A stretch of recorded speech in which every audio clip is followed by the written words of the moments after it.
revenir à l'éveil à je suis, parce qu'il y a souvent des confusions par rapport au corps. Je m'explique. L'éveil à je suis, c'est la réalisation que nous sommes ceux au sein de quoi tout apparaît et qu'il n'y a pas de moi. Nous on parle de moi auteur. Il y en a d'autres qui disent il n'y a pas de moi. Nous on parle de moi auteur. On parle des deux.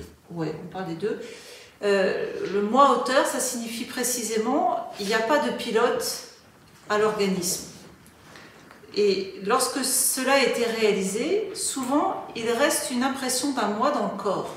Et souvent il y a des confusions là-dessus. Il y a la pensée moi et l'impression moi dans le corps. L'impression moi dans le corps, c'est une impression de densité ici, et qui fait dire moi. C'est-à-dire qu'il y a une impression de densité et la pensée moi rajoutée. Et j'ai à cœur d'en parler parce qu'après l'éveil, cette impression, elle demeure, puisqu'il y a toujours une impression de densité. Et alors les gens me disent souvent, mais alors Marion, il y a encore une impression moi, donc il n'y a pas d'éveil. Non, regarde bien, il y a une impression moi, mais que dit l'impression à propos de la réalité? Ben rien, c'est juste une impression de densité au niveau tout près, là, au niveau du corps, et une pensée moi, c'est tout. Donc l'impression peut demeurer, il n'y a aucun souci, c'est juste une impression. Même la pensée moi peut revenir, simplement elle n'a pas besoin d'être crue. En fait, d'une façon générale, on a tendance à croire dans les pensées, ça s'appelle des croyances, mais on n'appellera même pas ça des croyances, parce que le plus souvent, on ne voit même pas qu'on croit dans les pensées. Et on a tendance à croire dans les impressions, dans les sensations, dans les perceptions, dans nos interprétations. Et en fait, ça n'a rien à voir avec ce que nous sommes en réalité. C'est juste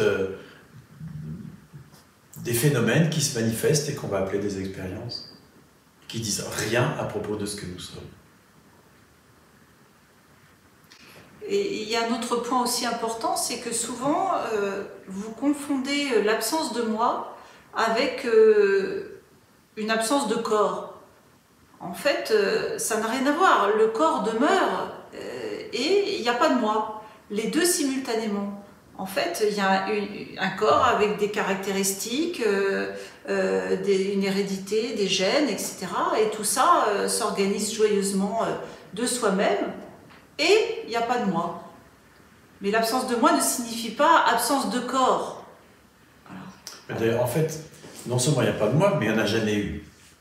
Ça veut dire que depuis que nous sommes nés, il n'y a jamais eu de moi. On parle de la construction du moi dans l'enfance, etc. Mais en fait, c'est la construction de quelque chose de complètement fantomatique, qui n'a pas de densité, qui n'a pas de réelle réalité. Il n'y a jamais eu de moi. Tout est toujours arrivé de soi-même. Les pensées arrivent toutes seules, les gestes que je fais arrivent toutes seules, le ton de ma voix se produit tout seul, les mots que j'emploie apparaissent tout seuls. Ça se fait tout seul, tout ça. On le sait bien si on regarde de près. Tout arrive de soi-même. Ça ne veut pas dire qu'il n'y a pas de corps. Tout est toujours arrivé de soi-même. Alors, certaines personnes aussi nous disent « Oui, mais alors après, je prendrai plus soin de mes enfants ou mon travail, ou etc. Comment je vais faire s'il n'y a pas de moi ?» Mais tout est toujours arrivé de soi-même. Il n'y a jamais eu de moi. Donc il n'y a aucun risque, en fait.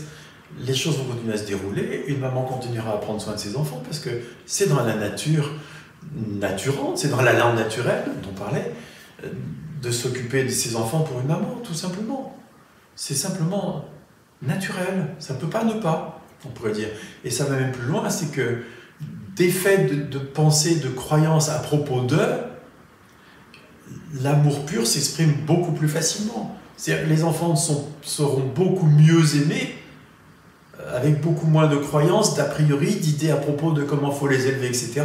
Parce que l'amour va transparaître beaucoup plus, l'amour sans filtre, l'amour inconditionnel va transparaître beaucoup plus. Et il va s'exprimer beaucoup plus auprès des enfants et auprès de tout le monde, et auprès de tout, naturellement. Naturellement. C'est la langue naturelle. L'expression de l'amour, c'est la langue naturelle. Juste, je reviens à il n'y a pas de moi. L'invitation est à ne pas nous croire, mais à les regarder par vous-même. C'est-à-dire ça ne doit pas rester sur le plan intellectuel.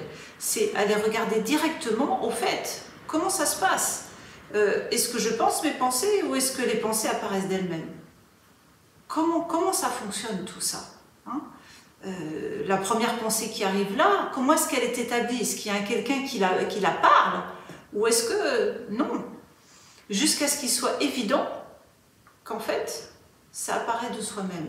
Toutes les pensées Évident, apparaissent de soi-même. Oui, évident, ça signifie ne plus être mis en question du tout. Une fois que c'est vu, c'est vu. Même si parfois il y a l'impression d'un quelqu'un, il n'y a personne. On dit souvent, appuyez-vous sur ce que vous savez être vrai. En fait, c'est ça. Une fois qu'il a été vu qu'il n'y a pas de moi, il n'y a pas à y revenir. Ne croyez pas aux impressions qui disent moi, ne croyez pas à la pensée qui revient et qui dit moi. Ce sont des supercheries. Juste appuyez-vous sur la réalité. Il n'y a pas de moi et je suis. Je suis ce au sein de quoi tout apparaît. Ça ne doit plus être mis en question du tout. Le doute ne doit plus apparaître par rapport à ça. Quand des décisions sont prises, on a vraiment l'impression de les avoir prises soi-même. Oui, on a l'impression. Est-ce que l'impression est vraie? C'est-à-dire que, par exemple, on prend une décision, puis on a longtemps réfléchi, est-ce que c'est la bonne, est-ce que c'est pas la bonne, est-ce que je dois aller à gauche, à droite, enfin, est-ce que je dois faire ceci ou cela, etc. Et puis à un moment donné, la décision se prend. Si on regarde de près, c'est comme ça que ça se fait. C'est pas moi qui ai pris la décision. À un moment donné, elle est prise. Oui. Et puis on dit, je prends cette décision. Mais ça, c'est un après-coup. En fait, en réalité, c'est un après-coup. C'est comme les choix. Si on regarde de près les choix, on va voir que systématiquement, les choix sont liés à des conditionnements, à des préférences, à nos gènes, à des choses comme ça, sur lesquelles on n'a aucun contrôle. Pourquoi est-ce que je suis devenu médecin? Ben parce que j'ai appris par mes parents qu'on était là pour aider les autres et pas pour s'occuper de soi-même, par exemple. Pourquoi j'étais maman jeune?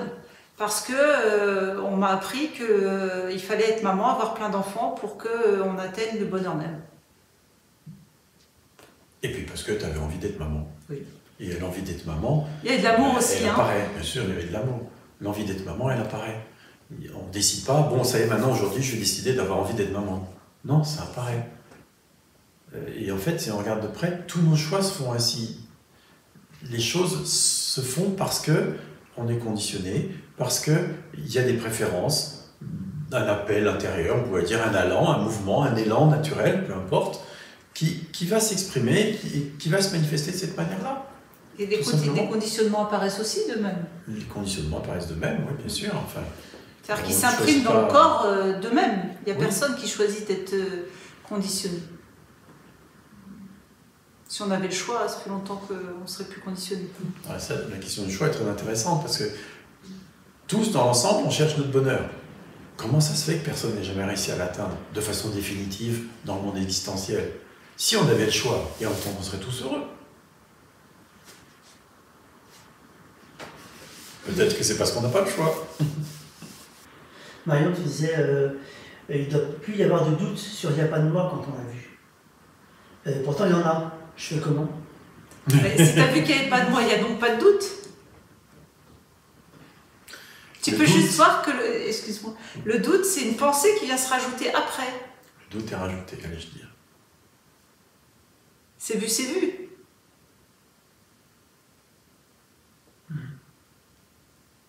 Ça veut dire que le doute apparaît, ou bien, déjà, voir qu'il n'y a pas de moi, c'est pas donné comme ça. Hein.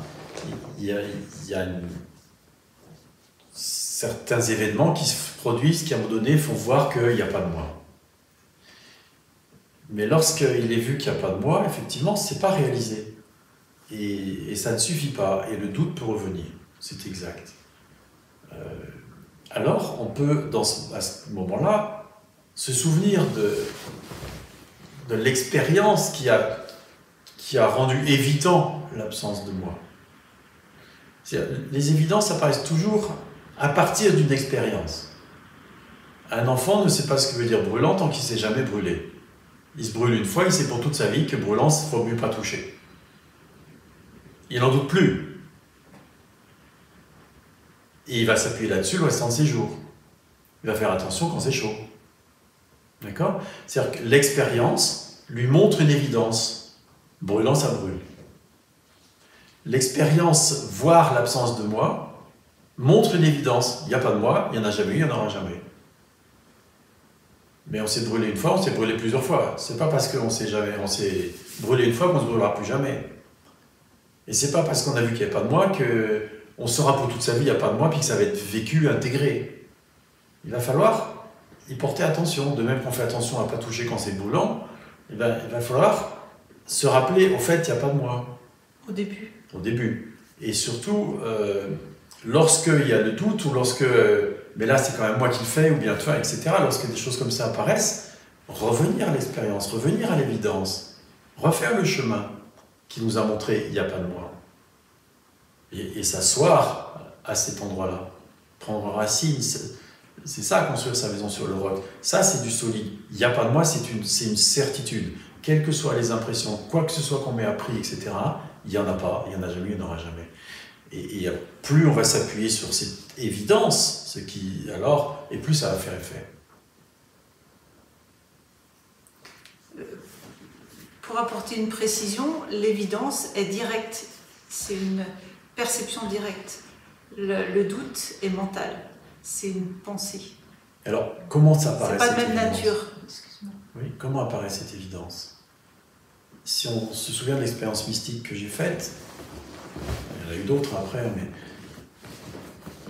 il était évident, si à ce moment-là, je m'étais posé la question, mais au fait, est-ce qu'il y a moi ou pas? Ou est-ce que tout arrive de soi-même? C'était évident. C'était déjà complètement évident.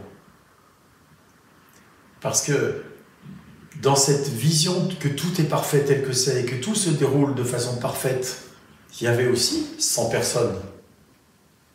Simplement, c'est tellement conditionné à penser qu'il y a quelqu'un que ça ne voyait pas le 100 personnes.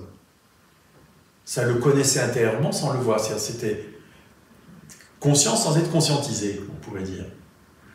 Et si à ce moment-là, quelqu'un m'avait posé la question, regarde bien, il y a quelqu'un ou il n'y a personne? Je dis, c'est évident, il n'y a personne, tout arrive de soi-même. Ça aurait été sorti à ce moment-là, évidemment. Parce que les gens qui touchent cet être et qui prennent le temps de demeurer en tant que l'être que nous sommes, si on leur pose ce genre de questions, ils connaissent les réponses à l'instant. Il n'y a pas besoin de réfléchir. C'est une évidence pour l'être que nous sommes. Et lorsque nous demeurons entre que cet être que nous sommes, ça devient une évidence pour nous si les questions à poser sont posées, tout simplement.